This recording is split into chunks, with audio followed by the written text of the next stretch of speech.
Hey, it's Tyler, owner and artist of Rehab to Fab Designs and content creator for Dixie Belle Paint Company.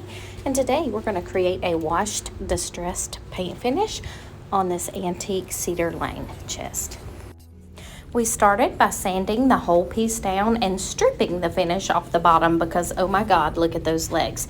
Next up, I cleaned it with White Lightning from Dixie Belle, and I decided on Caviar from Dixie Belle's Chalk Mineral line for a nice neutral finish.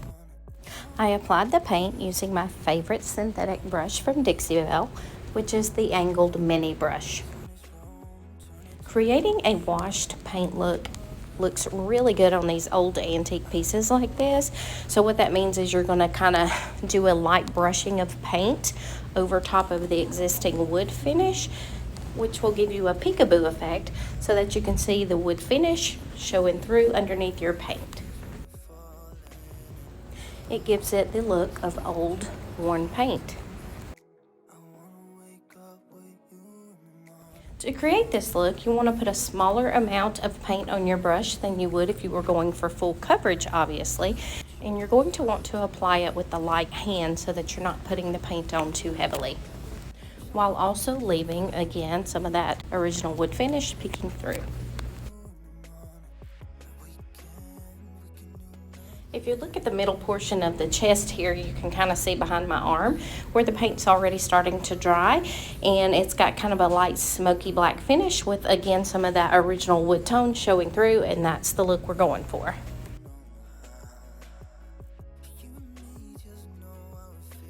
Once I get the paint onto my liking, I come back with a paper towel and use that to wipe back any excess paint and show that underlying wood. Now this particular paper towel is not my favorite because it actually has lines or grooves cut into it as a design. So it actually puts a little bit more lines in my paint finish than I would like. However, it was the only paper towel I had out at the shop at the time. I would ideally use more of a Viva paper towel that does not have grooves in it. So it just wiped back in a smoother fashion. But you know, working with what we have. So in order to cover up some of those lines, I simply came back with my paintbrush and a light amount of paint to just kind of paint over it and hide the lines that my paper towel created. No big deal.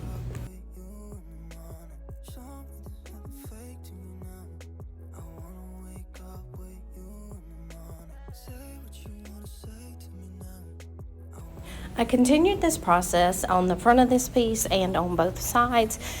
And I ended up deciding to go ahead and paint the back as well. The back of this piece was also the same wood veneer. And I almost left it the way it was, but then I decided, you know, somebody might want to use this as like a coffee table or centerpiece in a room. And if that's the case, I needed to paint the back as well. So that's what I did.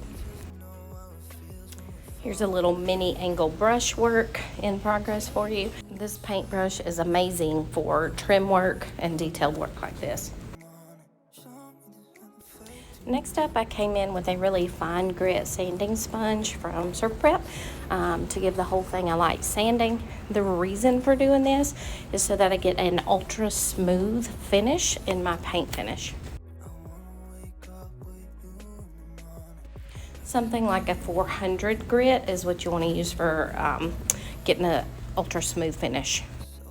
Once you're done sanding, just wipe back any dust with a lint-free cloth.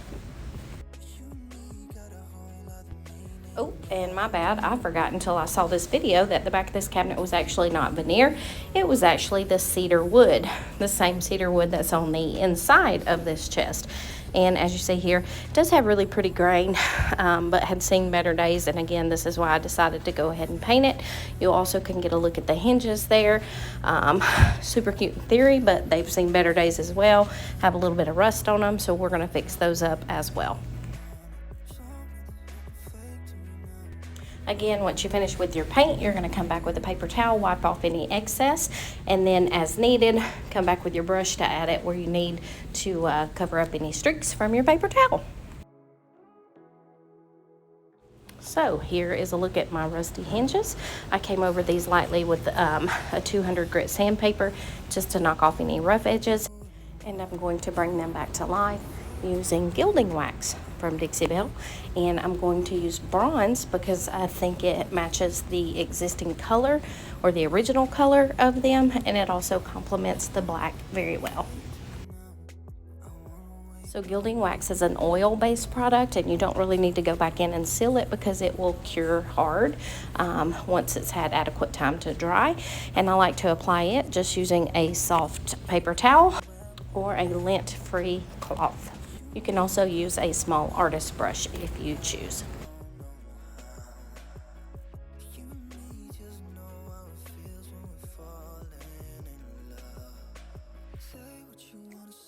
Here you can see just how pretty they are after the wax was applied. Next up, I'm going to work on the legs. As I had mentioned previously, my husband stripped the finish off of these so that we could leave them natural. However, two of the legs had these two areas on them that had been repaired at some point. And although they look good in shape, the color didn't quite match the rest of the legs, so I fixed those using Dixie Belle's Voodoo Gel Stain by applying two colors.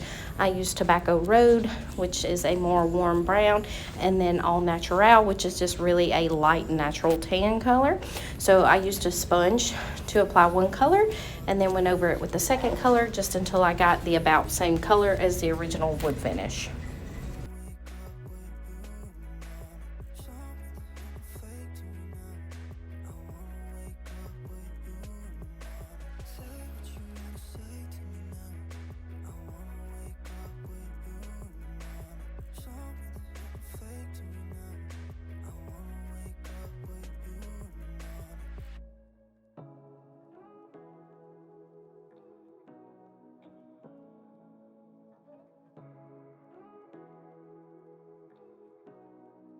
Here I'm just using a paper towel to wipe off the excess stain that I got on the natural wood so it wouldn't be darker.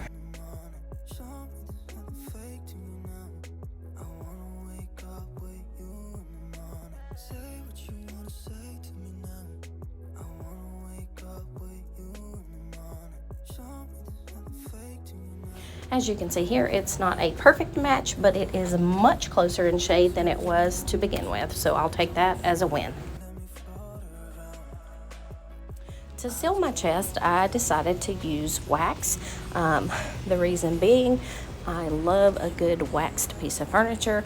There is no other top coat that has the same feel as wax. It just gives you a really nice, buttery, soft, smooth finish, and that's what I wanted for this piece. Instead of using clear wax, however, I came in with black wax from Dixie Belle because I thought it would just give it a little bit more added depth to the black. So that's what I did. I'm applying it using a old piece of cloth from, I think it's actually an old pair of sweatpants for my little boy. And I just apply it to my rag and then rub it over top of the painted surface.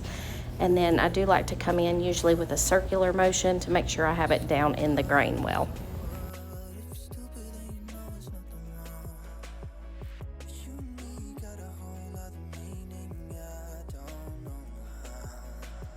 Wax can be buffed to give it a little extra sheen.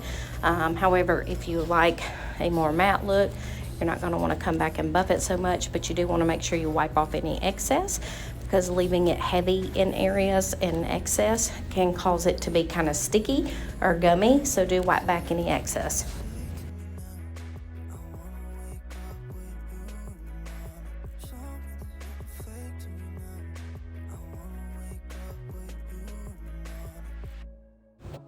Here's a look at the inside of the cabinet. As you can see, really pretty cedar wood, which is what makes these things so great in aesthetics. But as you can see, the wood is kind of dry, so we're going to bring it back to life using Big Mama's butter to rejuvenate, moisten, and protect the wood. This is a really great before and after shot, so you can see what the cedar wood looks like before the butter and then after. It has so much more color to it, it's rejuvenated, it looks great, it's also moisturized and protected.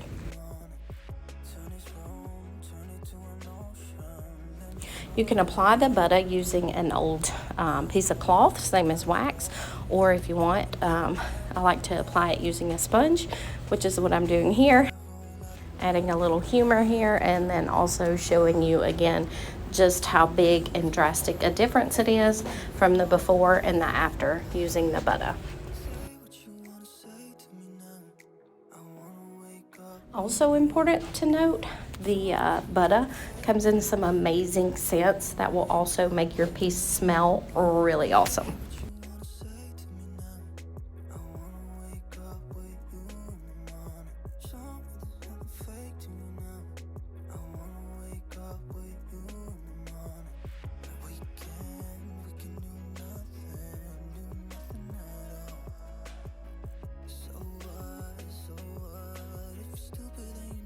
So that was pretty much it for the makeover on this piece, guys. Again, painting the outside in caviar, leaving some of the underlying wood exposed so you could see it.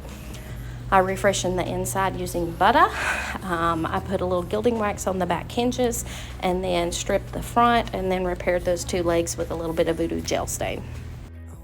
Here's a couple of still shots of it once I finished up. Hope you guys loved it. Thanks for watching. For more videos like this, be sure and subscribe to the Dixie Belle and Rehab to Fab Designs channel. Leave any comments you have down below and turn on notifications to get notified when we post new content.